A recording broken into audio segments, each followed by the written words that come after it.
Hey guys, in my previous videos I talked about how I landed an IT job in Australia as an international student from a philosophy background. If you guys haven't watched them, please watch them as I talked about some interesting stories and my mindset that helped me secure the offer. I also mentioned about behavioral interviews. I've got a few friends asking me to talk more about how I dealt with video interviews from the Big Four, since it is really hard to pass that phase and get a real interview.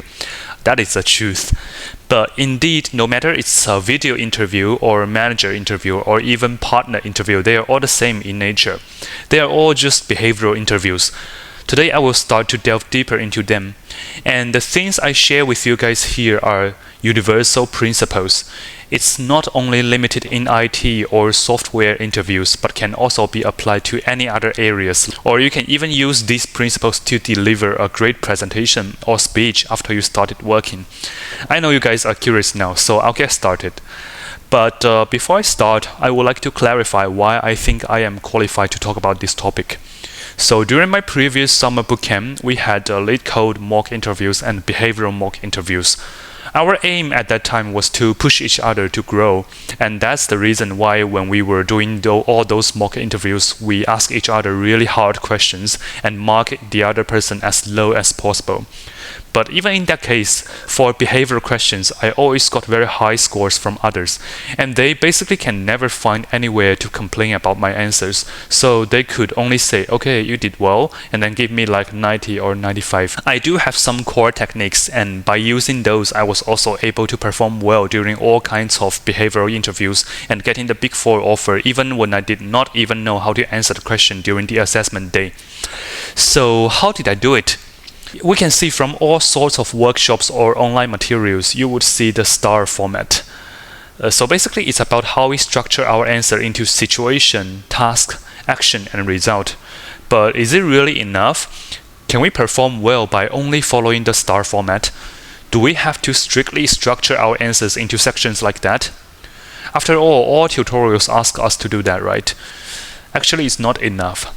Giving a good answer for behavioral questions is not only about the STAR format, but about something else, something deeper and more about human nature. Most of the tutorials and classes do not cover this part at all. Now let's forget about the STAR format. Imagine if you are an interviewer, what do you want to hear? Or let's just recall our time as a student. When we were listening to those teachers, do we like those long, boring lectures with a lot of confusing professional terminologies that we do not understand at all?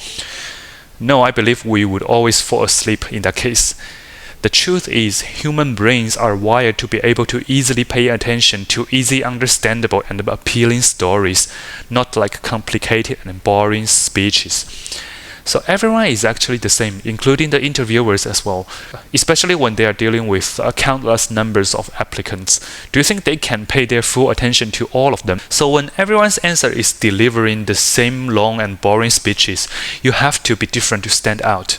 So that comes our first principle: tell a story. Instead of trying to impress the interviewer with a lot of terminologies like programming languages or all sorts of tech stacks we have used during our previous project, we just tell a story with relevant information. For every behavioral question, we are aiming for 2 to 3 minutes. We follow the STAR format, but we make it more like a story. So how do you tell a story? You can recall when you were a child watching some cartoons, the stories would typically start with something like some time ago, a disaster or whatever happened, and then continue with then our hero comes, they faced challenge A, B, and C, and after that you must be curious and cannot wait to see what they did and what tools they used to overcome the challenges. And finally, there comes a result or ending that our hero saved the world and married his dream girl and lived happily after. So that's it. It's just as simple as it is. Remember again, interviewers are same humans like us. Interviews themselves are not as mysterious as they are at all. What I'm sharing with you guys is not merely about the interview itself, but something more than that. And it's those things that are deeper and more about the human nature that can actually help us. In the next video, I will continue the topic and then show an example of how I told a story like that during the SA Water Graduate Program digital interview and impressed the interviewer and made them call me and complimented me, asking me if I am interested in proceeding my application. In the meantime, if you guys like my videos, please comment or subscribe my account. Thank you guys and see you in the next video.